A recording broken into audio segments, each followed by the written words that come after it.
하나님의 은혜가 함께 하시기를 예수 이름으로 축원합니다. 축원합니다. 우리 교회는 기독교의 정통신앙을 따라 삼위일체 하나님을 믿습니다. 하나님 아버지의 살아계심을 믿으며 예수 그리스도의 구원을 믿으며 성령의 역사하심을 믿습니다. 하나님께서는 이와 같이 하나님이 가지신 그분의 고유적인 그 권한으로 모든 만물을 만드셨고 이 땅에 아들을 보내주셨고 또 성령을 보내사 그의 교회들을 치게 하시며 교회들을 견고하게 하시며 교회들을 이와 같이 세워주는 역사를 이루셨습니다. 그러므로 여러분과 저는 하나님을 섬기면 복을 받습니다. 신명기 28장 2절에서부터 보게 되면 내가 내 하나님 여호와의 말씀을 청종하면 이 모든 복이 내게 임하며 내게 이르리니 성읍에서도 복을 받고 들에서도 복을 받을 것이며 내 몸의 자녀와 내 토지의 소산과 내 짐승의 새끼와 소화장의 새끼가 복을 받을 것이며 내 광주리와 떡반죽 그릇이 복을 받을 것이며 내가 들어와도 복을 받고 나가도 복을 받을 것이니라 라고 말씀합니다. 하나님을 섬기면 복을 받을 줄 믿습니다. 그 두 번째로 예수 그리스도 이 땅에 오셔서 우리에게 구원을 주셨는데 누구든지 그를 믿는 자마다 구원을 받고 영생을 얻는다라고 말씀을 했습니다. 요한복음 3장 16절에 보면 말씀하기를 하나님이 세상을 이처럼 사랑하사 독생자를 주셨으니 이는 그를 믿는 자마다 멸망하지 않고 영생을 얻게 하려 하심이라고 말씀을 하셨습니다.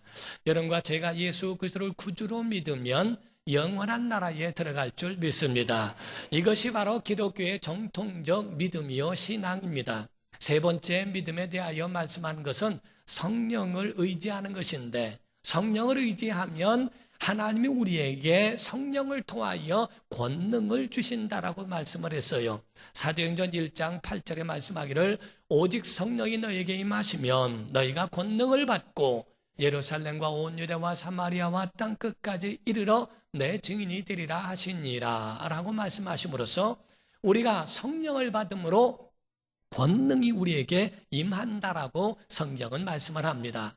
복을 받으시려면 하나님 섬기는 일에 성공하기를 주 이름으로 축원합니다. 구원 얻으시려면 예수를 구주로 영접하기를 주 이름으로 축원합니다. 능력 있는 영적 생활하기 위하여 성령의 감동과 성령의 내주하심과 성령의 이끌림, 기름 부음이 있기를 예수 이름으로 축원합니다. 그러므로 인하여 하나님을 향하여 하나님을 의지하고 믿음을 굳게 세우는 것을 신앙이라고 말씀을 하며 이 땅에 주신 천사나 세상이나 사람이나 모든 만물을 알아가는 것들을 지식이라고 말합니다. 신앙 지식으로 인하여 하나님을 아는 것처럼 피조물들도 알면서 이기기도 하고 극복하기도 하고 그를 사용할 수 있는 그러한 그것을 통하여 모든 삶을 영위해 나가기에 신앙생활하기에 부족함이 없도록 하나님이 그와 같이 알게 하신 거예요. 신앙으로 말미암아 하나님을 섬기는 일에 성공해야 하고 우린 지식을 많은 지식을 통하여 끌려다니는 것이 아니고 끌어가며 이끌어가면서 살아갈 수 있는 능력자가 되어야 합니다. 성도들은 이와 같이 하나님을 섬기는데 하나님을 섬기는 이 믿음만 있으면 얼마나 좋겠어요. 그런데 반면에 이 믿음에 대하여 공격하는 자가 창세 이후로 지금까지 있다는 겁니다.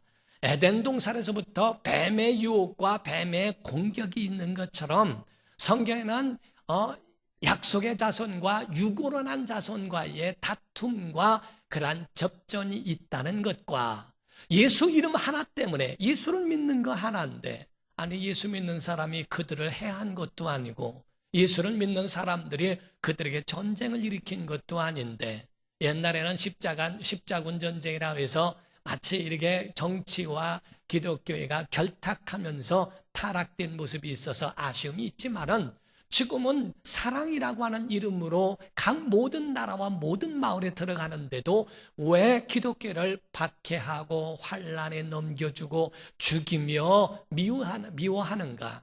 예수께서 말씀하시기를 내 이름 때문에 너희가 미움을 받는다, 환란을 당한다, 죽임을 당한다 라고 이렇게 말씀하십니다. 마태복음 24장 9절에 보니까 말씀하기를 그때 사람들이 너희를 환란에 넘겨주겠으며 너희를 죽이리니 너희가 내 이름, 곧 예수 이름이죠, 내 이름 때문에 모든 민족에게 미움을 받으리라.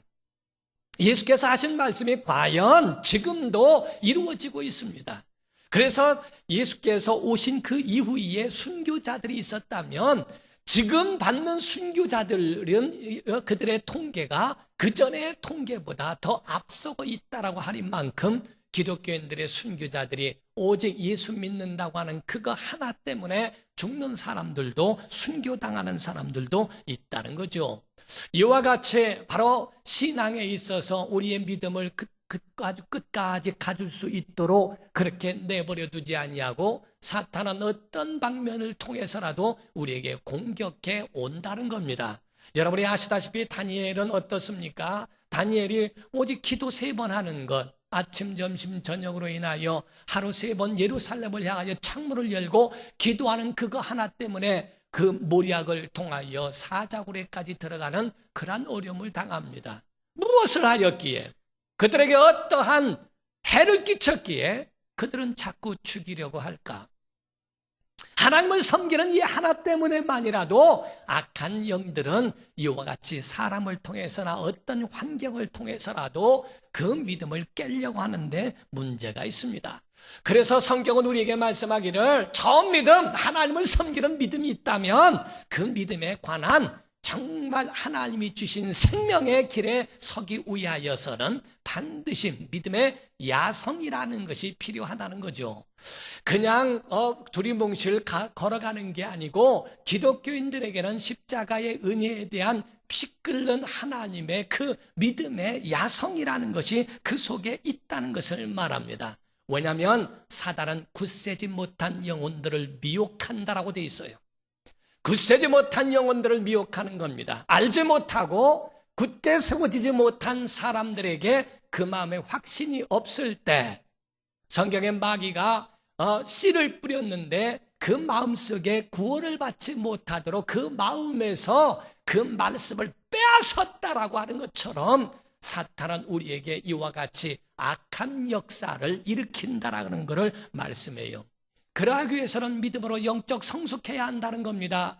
그냥 끌려다니고 수십 년을 신앙생활해도 내 속에 말씀이 있는지 찬양하나 애우는 것도 없고 성경 말씀이 내 안에서 움직이고 그 말씀이 끌어가는 것이 없는 그러한 부족한 믿음이 아니고 정말 내 속에서 움직이는 살아있는 믿음으로의 그 믿음의 야성을 과연 가지고 있느냐 하는 겁니다. 오늘 본문 말씀에는 여호수아가 모든 지파의 땅을 분배한 사건 가운데에 있었습니다. 그때의 17장에 와서 오늘 본문에는 보면은 요셉 지파 사람들이 여호수아와 함께 이야기하는데 말을 들으니까 너무 부당하다 이거예요. 왜 분배하는데 이와 같이 여호와께서 많은 복을 주셨거늘 우리에게는 요것만 줍니까? 한 제비 한 분깃만 줍니까? 하고 그 부당하다는 이야기를 여호수아에게 토로하는 것이고 여호수아는 그 말에 대하여 그렇지 않다라고 하면서 그들을 질책하고 또한 그들에게 격려하는 이야기입니다. 그래서 본문 말씀의 14절과 16절을 보게 되면 요셉 자손이 여호수아에게 말하여 이르되 여호와께서 지금까지 내게 복을 주심으로 여호와께서 주었다고 말을 했죠. 주심으로 내가 큰 민족이 되었거늘 여기까지는 맞아요. 당신이 나의 기업으로 하여 한 제비 한 분깃으로만 내게 주심은 어찌함입니까? 왜 작으냐 하는 겁니다. 16절입니다. 요셉 자손이 이르되 그 산지는 우리에게 넉넉하지도 못하고 골짜기 땅에 거주하는 모든 가나안 족속에게는 벳스안과 그 마을들에 거주하는 자이든지 이스라엘 골짜기에 거주하는 자이든지 다 철병거가 있나이다. 뚫기가 어렵습니다. 신무기가 있고요. 거기 들어가긴 너무너무 어렵습니다 하는 그 얘기입니다. 요셉의 그 자손들 에브라임과 므낫세 그 자손들이 말하기를 왜 우리에게는 이것만 줍니까? 많은 복이 있는데 왜 많은 것을 주지 않고 이것만 줍니까? 라고 하는 불만을 이야기하는 거죠. 그때 여호수아가 이야기합니다. 15절과 17절 18절은 말씀합니다. 여호수아가 그들에게 이르되 내가 큰 민족이 되므로 에브라임 산지가 내게 너무 좁을진데 브리스 족속과 르바임 족속 이 땅 삼림에 올라가서 스스로 뭐하라? 자, 크게 하세요. 뭐하라? 개척하라. 17절입니다. 여호수아가 다시 요셉의 족속 곧 에브라임과 므낫세에게 말하여 이르되 너는 큰 민족이요 큰 권능이 있은즉 한 분깃만 가질 것이 아니라 그 산지도 네 것이 되리니 비록 삼림이라도 내가 뭐하라? 자, 크게 하세요. 뭐하라? 개척하라 하고 말합니다. 그 끝까지 네 것이 되리라. 가나안 족속이 비록 철병거를 가졌고 강할지라도 내가 능히 그를 쫓아내리라 하였더라. 이렇게 말했어요. 자, 개척하라. 개척하라. 너 믿음의 야성이 어디 있냐? 너와 함께 모든 민족이 하나님의 홍해를 건너게 하셨고 광야를 지나게 하셨고 요단강을 건너 이제 가나안 땅을 정복했는데 분배하는 가운데 이제 작은 무리들만 남아있을 뿐인데 그거를 분배하고 그쪽으로 얘기하고 그쪽으로 가라 했더니 거기는 삼림이 우거지고 거기 골짜기가 있고 개척해 그 야성이 어디 있느냐 하는 겁니다. 내가 해를 멈추고 달을 멈췄던 그 야성, 여리고 성을 무너뜨리고 했던 그 믿음의 용기가 다 어디로 가고 거기에 대하여 철병가 있다는 등 뭐가 있다는 등 핑계가 많느냐? 너 왜 거기에 대한 그 믿음에 대한 용기는 다 어디 갔느냐? 질책하며 그에게 대하여 격려하는 말로 개척하라, 개척하라. 이 개척이라는 게 쉽지는 않습니다. 교회를 개척하든 창업을 하든 뭐라든 개척한다는 건 굉장히 외롭습니다. 제가 교회를 개척하면서 50명만 되면 100명만 되면 정말 200명만 되더라도 하나님이 우리에게 정말 큰 역사를 이루실 텐데 개척되는 10명 모이기가 얼마나 어렵고 50명 모이기가 얼마나 어려운가. 그 외로운 싸움을 다 이겨내가면서 그 모든 길을 걸어가는 거거든요. 그런 개척하는 사람들, 거기에 성공한 사람들은 결단코 이 야성이라고 하는 것을 그 마음에 가지고 있었던 이것이 그 속에 불릴 듯 일어난 사람들입니다. 그러나 시간이 지나가다 보면은 그 가운데에 어느 정도 편해지면 사육되어진 맹수처럼 그 속에 먹을 것 다 갖다 주고 또 거기에 날씨가 폭풍이 오든 태풍이 오든 상관이 없고 거할 거처가 있고 그 마음의 평안함으로 인하여 야성을 잃어버린다는 거예요. 개척하는 자 같은 사람들 정말 힘들고 어렵지만 그것을 해내라는 거거든요. 옛날 유목 가운데 그런 이야기가 있습니다. 태국에 가면은 코끼리 쇼가 있는데 그 코끼리 쇼를 하다가 그 모인 사람들에게 이야기를 한번 했다고 그래요. 코끼리를 지금까지 우는 것을 본 일이 없는데 코끼리가 만약에 우는 것을 울게 만들면은 상당한 가치의 보상을 하겠다. 사람들이 와서 이걸 하고 저걸 하고 별거를 다 해도 안 울더래요. 근데 한국에 있는 한 분이 딱 하더니 귀에다 뭐라고 하니까 코끼리가 울기 시작하는데 얼마나 우는지. 그래서 물었답니다. 아니 뭐라고 했길래 코끼리가 우냐니까 나 개척한다 이랬대요. 불쌍하다고 얼마나 코끼리가 울던지 막 그러더라는 거예요. 개척이 얼마나 힘든데 한국 땅에서 개척을 하느냐고 막 울더래요. 그러니까 거기서 조련사가 하는 말이 아니 좋다 그러면 그 값은 주겠다. 그런데 만약에 코끼리는 이렇게는 고개를 움직여도 옆으로는 안 움직인데 옆으로 움직이는 사람이 있으면 2배를 주겠다 했대요. 아무리 사람이 해도 안 되더래요. 근데 아까 그분이 와가지고 뭐라고 하니까 또 고개를 흔들더라는 거예요. 그래서 아니 뭔 얘기를 했길래 그러냐니까 너도 개척할래? 이 얘기 한 말 했더니 코끼리가 나는 죽어도 안 한다고 고개를 흔들더라는 거야. 그같이 개척이라는 게 쉬운 게 아니요. 그렇게 코끼리도 고개를 흔드는 거라는 거야. 그런 곳이라 할지라도 여호수아는 말합니다. 아니다. 그게 아니다. 너희는 그곳에 개척하라. 산림이 우거지고 철병거가 있어도 여호와께서 너와 함께 하시고 그가 죽지 않았는데 뭘 그것을 두려워하고 하느냐. 동물원에 있는 그러한 맹수들이라도 아무런 야성이 다 쑥 빠져버린 그 속에 생기도 없고 활발하고 그 속에 정말 가지고 있는 아름다움이 상실돼 버려 있다는 거죠. 그러나 정글에 있는 것은 정말 살기가 있고 활기차며 그 속에 가지고 있는 야성이 있다는 것을 보게 됩니다.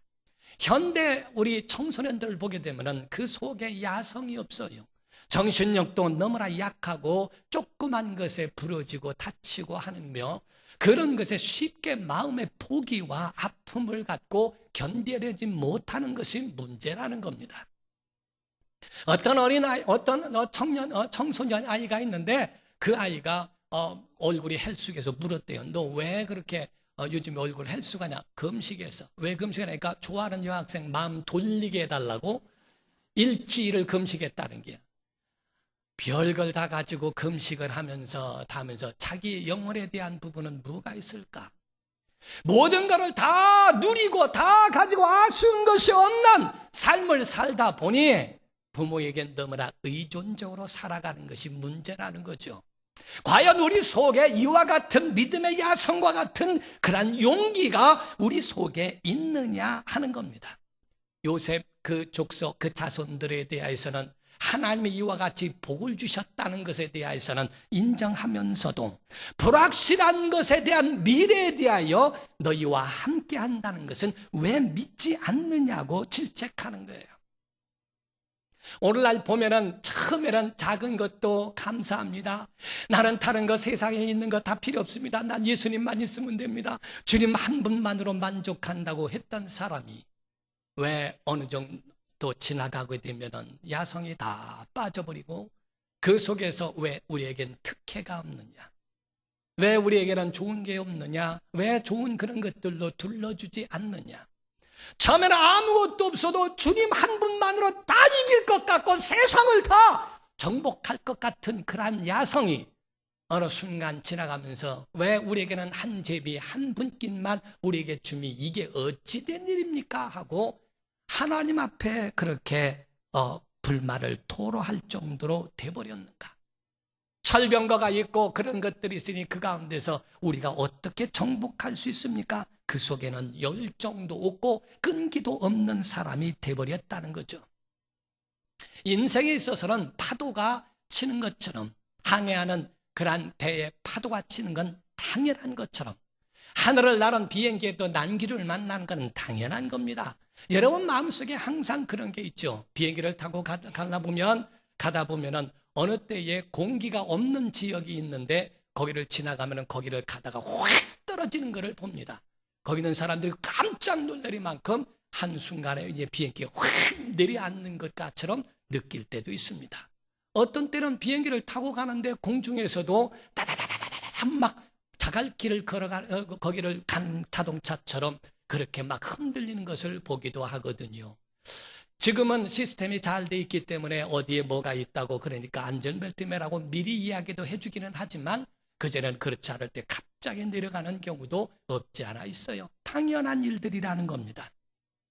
하늘에 그러한 난류가 있는 것이나 이런 부분들이 있듯 우리 인생에도 똑같이 그러한 난류가 있다는 거죠.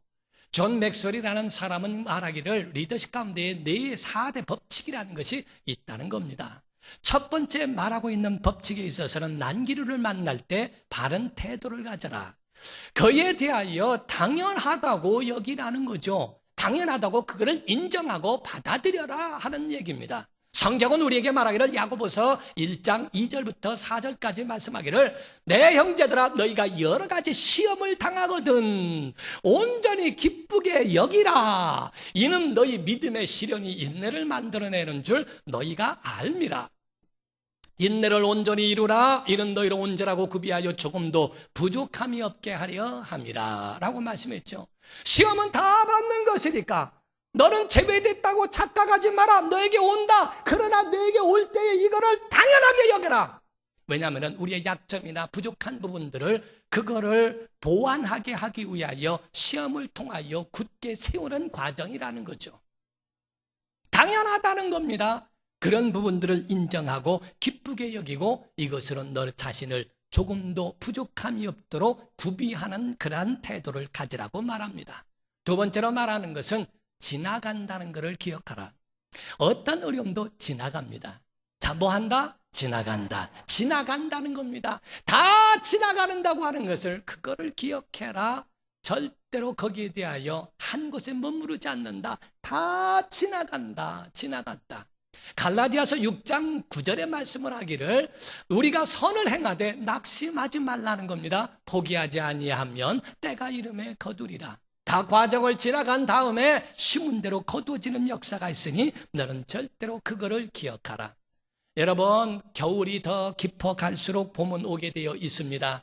밤이 깊어갈수록 낮은 오게 되어 있는 것처럼 당연히 지나가고 있다는 것을 기억하라. 세 번째로는 거기에 대하여 대비하라, 준비하라는 거죠.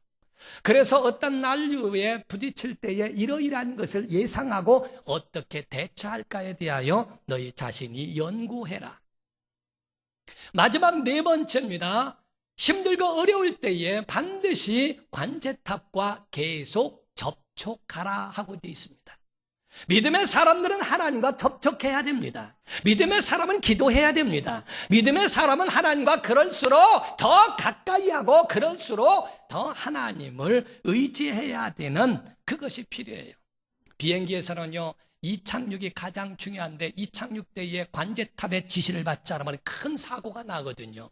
그러니까 이륙할 때 또는 바로 착륙할 때에 그때는 오직 정말 관제탑이 말하고 있는 그 말에 어느 활주로로 이륙하고 또 착륙하며 어디에 어떻게 하라고 하는 그것에 대하여 차례를 따라서 질서를 잡아야 하는 것처럼 우리의 믿음 생활에도 똑같이 그렇게 하라고 하는 것을 이야기합니다.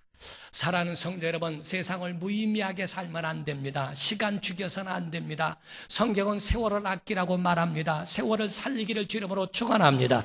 그래서 우리 삶 속에 있는 것을 좌절과 그러한 낙심으로 여러분 자신이 포기함으로 시간을 소비하지 말고 우리 속에 야성을 키워 다시 한번 용기를 갖고 다시 한번 힘을 내라는 것을 이야기합니다.